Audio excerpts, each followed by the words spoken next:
កម្ពុជាជ្រើសរើសយកសន្តិភាពសន្តិសុខនិងវិបុលភាពកម្ពុជាកំពុងឈរនៅខាងសន្តិភាពនិងមិនរើសយកការប្រឈមមុខដាក់គ្នាដោយអាវុធនោះឡើយក្រោមការដឹកនាំរបស់សម្ដេចមហាបវរធិបតីហ៊ុនម៉ាណែតនាយករដ្ឋមន្ត្រីនៃព្រះរាជាណាចក្រកម្ពុជារាជរដ្ឋាភិបាលបានសម្រេចចិត្តចូលរួមជាសមាជិកស្ថាបនិកនៃក្រុមប្រឹក្សាសន្តិភាព Board of Peace របស់លោកប្រធានាធិបតី Donald J. Trump ដើម្បីបញ្ជាក់នូវឆន្ទៈមាំមួនរបស់កម្ពុជាចំពោះសន្តិភាពសន្តិសុខនិងវិបុលភាពរួមនេះគឺជាការសម្រេចចិត្តមួយដ៏ត្រឹមត្រូវដែលឆ្លុះបញ្ចាំងពីជំហរសន្តិភាពនិយមរបស់រាជរដ្ឋាភិបាលថ្នាក់ដឹកនាំនិងប្រជាពលរដ្ឋខ្មែរអាចនិយាយបានថាជាការសម្រេចចិត្តដែលទទួលបានការសាទរនិងកោតសរសើរពីគ្រប់មជ្ឈដ្ឋានបរិបទនិងភាពជាអ្នកដឹកនាំភាពជាអ្នកដឹកនាំត្រូវបានវាស់វែងតាមរយៈការសម្រេចចិត្តជាពិសេសនៅពេលដែលសន្តិភាពមានភាពផុយស្រួយក្នុងបរិបទដែលស្ថានភាពក្នុងតំបន់មានភាពមិនប្រាកដប្រជាជាក់ស្ដែងសម្ដេចនាយករដ្ឋមន្ត្រីហ៊ុនម៉ាណែតបានជ្រើសរើសយកការទូតជំនួសឲ្យការកើនឡើងនៃជម្លោះនិងបានជ្រើសរើសយកការសន្ទនានិងការចរចាជំនួសឲ្យការបែកបាក់តាមរយៈជំរើសនេះគេអាចវាយតម្លៃបានពីភាពជាអ្នកដឹកនាំរបស់ប្រទេសមួយពិសេសប្រទេសតូចដូចកម្ពុជារាជរដ្ឋាភិបាលយល់ច្បាស់ណាស់ពីទុក្ខលំបាកនិងបញ្ហាប្រឈមនានារបស់បងប្អូនជនរួមជាតិជាមួយនឹងការបន្តអនុវត្តនៅគ្រប់មធ្យោបាយជាពិសេសមធ្យោបាយការទូតនិងច្បាប់អន្តរជាតិដើម្បីការពារអធិបតេយ្យនិងបូរណភាពទឹកដីកម្ពុជានិងដោះស្រាយស្របតាមស្មារតីនៃសេចក្តីថ្លែងការណ៍រួមទីក្រុងកាឡាឡុងពូថ្ងៃទី26ខែតុលានិងសេចក្តីប្រកាសរួមថ្ងៃទី27ខែធ្នូឆ្នាំ2025រាជរដ្ឋាភិបាលបាននឹងកំពុងប្រើប្រាស់គ្រប់កម្លាំងនិងធនធានរបស់ខ្លួនដោយមានការចូលរួមពីភាគីពាក់ព័ន្ធដូចជាបណ្ដាប្រទេសជាមិត្តអង្គការជាតិនិងអន្តរជាតិព្រមទាំងវិស័យឯកជនដើម្បីសម្រាលនៅទុក្ខលំបាកនិងដោះស្រាយបញ្ហាប្រឈមរបស់បងប្អូនទាំងក្នុងរយៈពេលខ្លីចំពោះមុខក៏ដូចជារយៈពេលមធ្យមនិងវែងការចូលរួមនៅក្នុងក្រុមប្រឹក្សាសន្តិភាព Board of Peace បានបង្ហាញពីភាពជាអ្នកដឹកនាំដែលមានគោលការណ៍ដ៏ម៉ឺងម៉ាត់ចក្ខុវិស័យវែងឆ្ងាយនិងការទទួលខុសត្រូវខ្ពស់ចំពោះជាតិនិងប្រជាជនកម្ពុជាក៏ដូចជាចំពោះសហគមន៍អន្តរជាតិ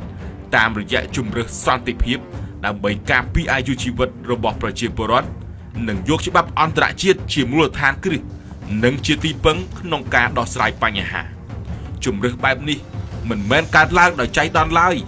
តែវាកើតចេញពីភាពជាអ្នកដឹកនាំប្រកបដោយចក្ខុវិស័យនិងបញ្ញាញាណសន្តិភាពនិងដំណោះស្រាយបញ្ហាព្រំដែនការចូលរួមក្នុងក្រុមប្រឹក្សាសន្តិភាព Board of Peace គឺជាការបង្ហាញពីឆន្ទៈរបស់កម្ពុជាក្នុងការគាំទ្រនិងរួមចំណែកដល់ការលើកកម្ពស់ការរក្សាសន្តិភាពសកលក៏ដូចជាសន្តិភាពនៅក្នុងតំបន់នេះជាគោលការណ៍ដែលកម្ពុជាតែងតែប្រកាន់ខ្ជាប់ជារៀងរហូតមកជាពិសេសតាមរយៈការបញ្ជូនកងកម្លាំងរក្សាសន្តិភាពក្រោមឆ័ត្រអង្គការសហប្រជាជាតិទៅបំពេញបេសកកម្មនៅតាមបណ្ដាប្រទេសមួយចំនួនដែលរងគ្រោះដោយសារសង្គ្រាម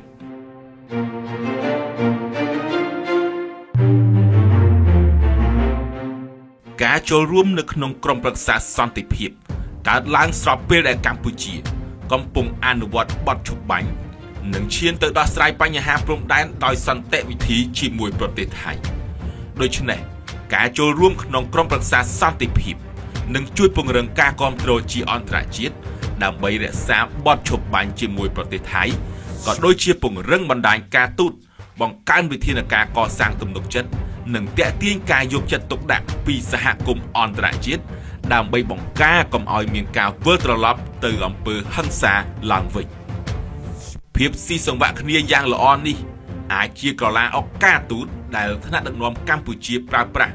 ដើម្បីពង្រឹងខ្លួនប្រមូលធម៌ពលពីគ្រប់ទិសទីដើម្បីឈានទៅរកដំណោះស្រាយបញ្ហាព្រំដែនដោយសន្តិវិធីតាមរយៈគោលការណ៍ច្បាប់អន្តរជាតិស្របតាមគោលបំណងប្រាថ្នាដ៏ពិសិដ្ឋដែលរាជរដ្ឋាភិបាលនិងប្រជាពលរដ្ឋខ្មែរចង់បានដូច្នេះប្រជាពលរដ្ឋខ្មែរគ្រប់រូបត្រូវចូលរួមជាកម្លាំងធម៌ពលជាមួយរាជរដ្ឋាភិបាលតាមរយៈការរួបរวมគ្នាជាកម្លាំងមហាសាមគ្គីនៃគ្រួសារខ្មែរតែមួយដើម្បីការពារអធិបតេយ្យភាពជាតិបូរណភាពទឹកដីដែលសំខាន់ជាងអ្វីៗទាំងអស់សន្តិភាពមិនមែនជាគំនិតអរូបីទេប៉ុន្តែជាជីវភាពពិតប្រាកដសម្រាប់កុមារទៅសាលារៀនកសិករត្រឡប់ទៅធ្វើស្រែចម្ការនិងសហគមន៍អាចកសាងជីវិតឡើងវិញដោយមានសេចក្តីថ្លៃថ្នូរអត្ថប្រយោជន៍ផ្នែកសន្តិសុខគឺជាមូលដ្ឋាននៃការអភិវឌ្ឍតាមរយៈវេទិកានេះកម្ពុជានឹងរួមចំណែកក្នុងការពង្រឹងសន្តិសុខរួមដោយផ្ដោតលើការបង្ការនិងទប់ស្កាត់ជម្លោះការបើកចំហនិងការគោរពច្បាប់អន្តរជាតិការសម្របសម្រួលដ៏ល្អប្រសើរជួយកាត់បន្ថយការយល់ច្រឡំបង្ការសកម្មភាពជាឯកតោភាគីនិងលើកកម្ពស់ស្ថិរភាពនៅតាមតំបន់សេដ្ឋកិច្ចនិងការអភិវឌ្ឍសន្តិភាពនាំមកនូវឱកាសស្ថិរភាពស្ដារឡើងវិញនៅទំនុកចិត្តវិនិយោគការពារផ្លូវពាណិជ្ជកម្មនិងជំរុញការស្ដារឡើងវិញនៃវិស័យទេសចរណ៍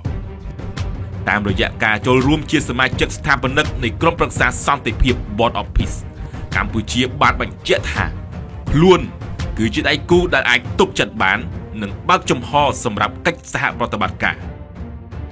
សន្តិភាពនាំមកនូវការរីកចម្រើនផ្នែកសេដ្ឋកិច្ចពាណិជ្ជកម្មការបង្កើតការងារការកើនឡើងនៃការនាំចេញខ្សែសង្វាក់ផ្គត់ផ្គង់មានភាពរឹងមាំ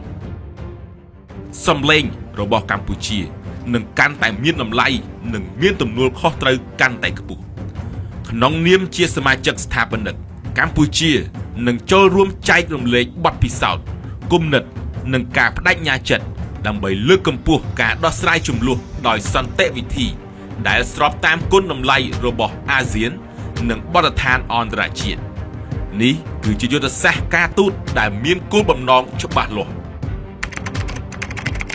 អនាគតដែលត្រូវបានធានាដោយសន្តិភាពការសម្រេចចិត្តរបស់សម្ដេចមហាបវរធិបតីហ៊ុនម៉ាណែតគឺជាការសម្រេចចិត្តដែលមានចក្ខុវិស័យវែងឆ្ងាយនិងទំនួលខុសត្រូវខ្ពស់បំផុតដែលធានាបាននូវការការពារថែរក្សាសន្តិភាពនិងការកសាងវិបុលភាពសម្រាប់ថ្ងៃអនាគតអាស្រ័យហេតុនេះហើយបានជាកម្ពុជាជ្រើសរើសស្ថិរភាពកម្ពុជាជ្រើសរើសកិច្ចសហប្រតិបត្តិការកម្ពុជាជ្រើសរើសសន្តិភាពដែលរហូតមកដល់ពេលនេះប្រជាជនមន្ត្រីរាជការនិងអង្គការសង្គមនៅទូទាំងប្រទេសក៏ដូចជានៅក្រៅប្រទេសបានសម្ដែងនូវការគាំទ្រទាំងស្រុងចំពោះការសម្រេចចិត្តដ៏ក្លាហាននិងម៉ឺងម៉ាត់របស់សម្ដេចមហាបវរធិបតីហ៊ុនម៉ាណែតនាយករដ្ឋមន្ត្រីនៃព្រះរាជាណាចក្រកម្ពុជាក្នុងការចូលរួមជាសមាជិកស្ថាបនិកនៃក្រុមប្រឹក្សាសន្តិភាពរបស់លោកប្រធានាធិបតី Donald J. Trump ដូច្នេះមិនតការពីសន្តិភាពឲ្យបានរៀងរៀបទូទាំងរដ្ឋ